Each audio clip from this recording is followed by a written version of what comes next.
Donc Mathieu, on l'a compris, vous êtes à l'initiative de ce ballon que nous avons vu pendant les Jeux Olympiques. Et j'ai cru savoir que le jour 1 du lancement, vous n'aviez pas fait de répétition. Oui, on n'avait pas essayé en vraie grandeur sur place l'ensemble du dispositif. Alors comment vous étiez, qu'est-ce que vous ressentiez? Parce qu'il y avait quand même des milliers de yeux qui vous regardaient là. Ouais. Alors, c'était stressant, Bah, j'imagine. évidemment. C'était aussi enthousiasmant de voir l'instant fatidique approcher. Parce qu'en fait, on se projetait, moi je me projetais depuis presque 18 mois sur, voilà, le soir du 26 juillet à 23 heures, on va avoir les 2 derniers relayeurs de la flamme, ils vont arriver, ils vont se pencher. Et là, il faut appuyer sur le bouton, il faut que ça s'allume. Et il pleut des cordes. Et puis après, alors voilà, après il y avait la météo, il faut appuyer sur l'autre bouton et il faut que ça décolle. Et effectivement, c'est très étonnant de voir comme ça une échéance s'approcher de façon inéluctable, d'avoir tous les aléas du direct, de conserver la surprise aussi vis-à-vis de presque tout le monde. On était une équipe très restreinte à connaître l'existence du ballon et ce projet de faire voler la vasque. C'était évidemment très ambitieux. Les gens qui ont pris cette décision chez Paris 2024 ont eu beaucoup de culot, moi je trouve. Mais ils ont eu raison, puisque la magie a opéré, tout a bien fonctionné, Ouais. et que la surprise a été complète et que l'effet, il a dépassé même ce qu'on attendait. Donc beaucoup de stress, beaucoup de satisfaction, beaucoup de soulagement aussi, au moment où tout se passe bien. Et alors ce ballon, donc, il sert à plein de choses. Oui, alors ce ballon, c'est ma spécialité. Ben oui. Ça fait 30 ans que je fais des ballons de ce type. C'est un ballon captif, donc c'est un ballon à gaz. Il est rempli d'hélium. Et il fait habituellement voler des passagers. C'était la vocation première de C'est quoi ces la ballons. hauteur? 300 mètres, non? C'est On ça à peu vole à près 150 mètres 150 la mètres, plupart du j'avais temps pas. et parfois jusqu'à 300 mètres. 150 mètres, on emporte 30 passagers toutes les 10 minutes et on installe des ballons de ce type dans des sites touristiques, soit des grandes villes, dans des parcs. Donc Orlando, je crois que vous êtes à Orlando. on Non? est à Orlando, à Ouais. Disney, donc ça c'est des sites touristiques majeurs. Il y a Disney Orlando, il y a Disney Paris, il y a des grandes villes, il y a Paris avec le ballon Generali, il y a Berlin, il y a Budapest. Et puis après, il y a des parcs d'attractions, il y a des sites archéologiques. On a un ballon au temple d'Angkor, Ah oui.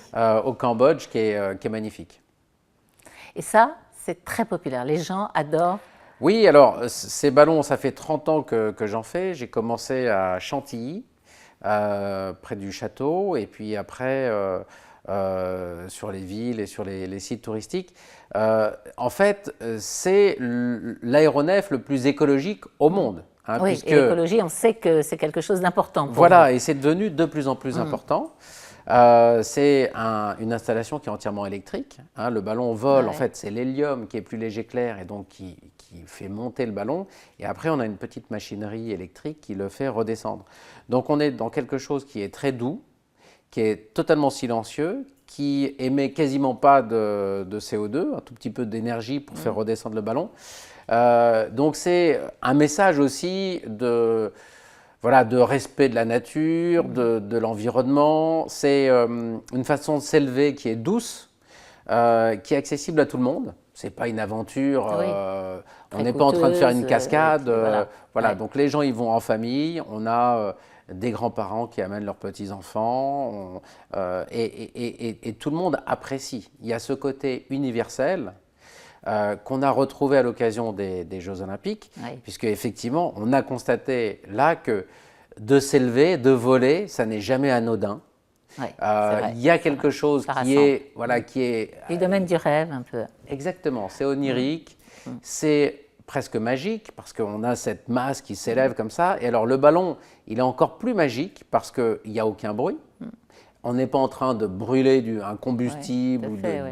voyez, de mettre en œuvre des énergies extraordinaires. Ça a l'air comme ça, en réalité, naturel. Absolument. Et pourtant, de voler, ça ne l'est pas forcément. Donc, il y a quelque chose qui est assez fascinant, qui est universel. Et moi, ce qui m'a beaucoup touché à l'occasion des Jeux Olympiques, c'est de voir cette unanimité qui est assez rare, où tout le monde a apprécié, tout le monde a trouvé ça beau et même émouvant. Il y a quelque chose ah oui, de, complètement, complètement. voilà, d'universel, de naturel et d'émouvant. Et puis il y avait cette formidable idée de faire voler la vasque tous les soirs. Donc en fait, au coucher du soleil, d'avoir ce décollage qui fait un peu le pendant entre le soleil qui se couche et puis une sorte de monument lumineux qui s'élève. Alors tous les soirs, vous n'aviez pas le même stress que le premier jour. Vous étiez confiant avec la machine ou le stress vous a accompagné Alors, la durée pas des forcément Jeux. le stress, mais on va dire l'enjeu. L'enjeu a perduré. Hein.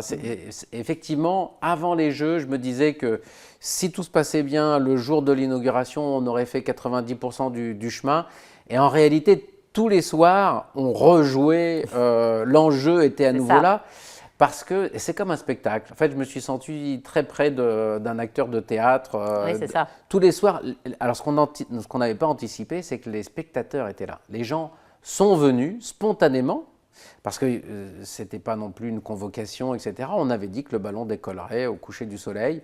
Donc, il n'y avait même pas d'horaire très précis. Mais ils étaient là. Et ils étaient là. Comme et en on fait, assiste à un coucher de soleil. Ils sont venus assister au décollage au plus près.